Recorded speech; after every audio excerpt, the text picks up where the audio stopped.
Donc, bonjour, on va parler d'applications linéaires et de matrices. Donc, étant donné E et V, deux cas espace vectoriel, et H une application de E dans F, on dit que H est un homomorphisme de KEV, ou que H est une application K-linéaire si chaque fois que je prends deux éléments XY dans E et un élément lambda dans K, j'ai h de x plus y égale à h de x plus h de y. Bien sûr, l'addition de départ, c'est l'addition de E, et l'addition à l'arrivée, c'est l'addition de l'espace vectoriel F.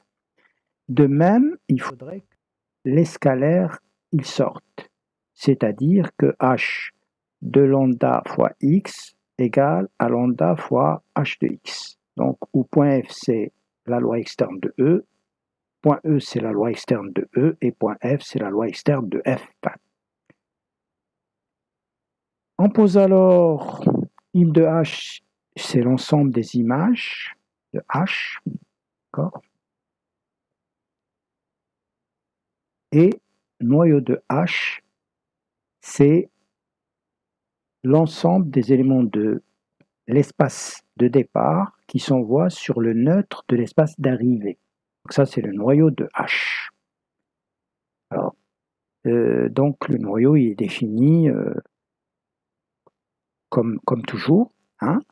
Donc on dit ker, ou kernel en anglais. Donc vous remarquez en fait que la première relation veut dire tout simplement que H est un homomorphisme de groupe E+, dans le groupe abélien F+. D'accord? Et donc le noyau qui est là, c'est tout simplement le noyau en tant qu'homomorphisme de groupe. Voilà. L'application H est K-linéaire aussi si vous avez cette relation qui est équivalente à la précédente. Donc, si vous voulez, ça permet de jumeler en une seule les deux propriétés de tout à l'heure. Hein, donc, pour tout lambda et mu, pour tout xy dans E, h de lambda x plus mu y égale à lambda h de x plus mu h de y. Bien sûr, les lois ici sont les lois de l'espace de départ et à l'arrivée, c'est les lois de l'espace F. Hein. Donc l'addition de F, la loi externe de F, la loi externe de F. Même chose ici, c'est les lois de E. Donc, propriété importante des homomorphismes d'espace vectoriel. D'abord, l'image de l'élément neutre de l'espace vectoriel de départ, c'est l'élément neutre de l'espace de l'arrivée. Le noyau, c'est un sous-espace vectoriel de E. L'image, c'est un sous-espace vectoriel de F. Et donc, on peut définir le rang de H. On définit le rang de H comme étant la dimension de l'espace vectoriel image de H. On a alors, comme pour les homomorphismes de groupe, l'homomorphisme H est injectif si et seulement si son noyau est nul. Si et seulement si, donc, la dimension de l'espace vectoriel noyau de H est nulle. H est surjectif si et seulement si H de E égale à F, donc l'image égale à F.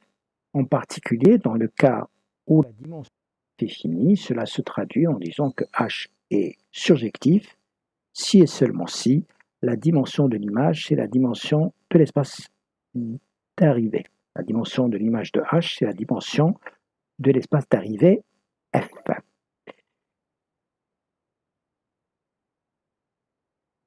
Donc, si x1 et xn sont des éléments de E, H de l'espace engendré, c'est tout simplement par les xi, c'est l'espace engendré par les h de xi.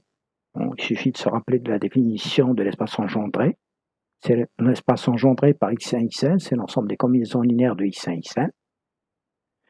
En particulier, quand E engendre x1, xn, quand x1, xn engendre E, c'est-à-dire que E égale à l'espace engendré par x1, xn, c'est-à-dire x1, xn entre deux crochets, alors l'image de H, c'est tout simplement l'espace engendré par les h de xi. Et donc le rang de H, c'est le rang de H de X1, H de X1. Donc, propriété très utile dans les exercices, dans le cas où la dimension de E est finie. Alors, la dimension du noyau et la dimension de l'image de H sont finies. Et la dimension de l'espace de départ est égale à la somme des dimensions de l'image et du noyau. En particulier, dans le cas où la dimension de l'espace de départ est égale à la dimension de l'espace d'arrivée, eh bien, H est injective si et seulement si H est surjective. Parce que H est injective si et seulement si cette dimension est nulle, donc si et seulement si la dimension de F est égale à la dimension de l'image.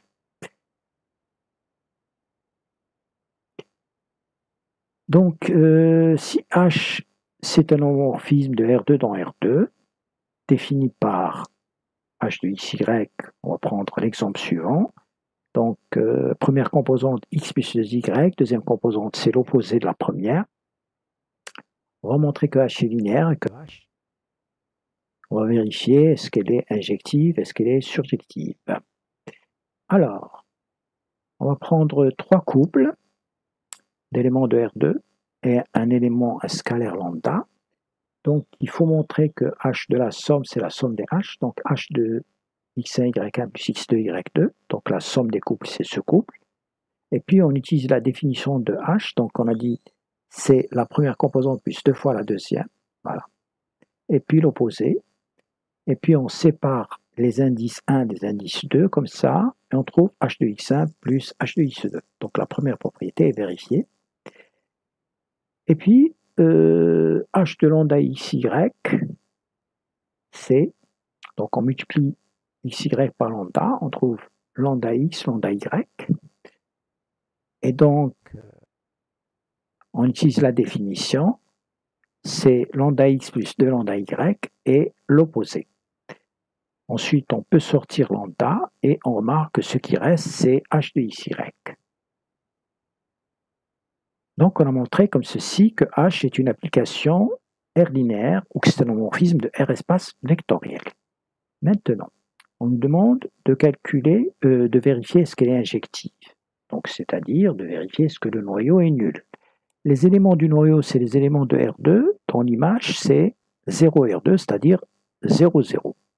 Et ceci est égal à 0, 0, si et seulement si la première composante c'est 0 et la deuxième aussi. Donc, si et seulement si x égale à moins 2y.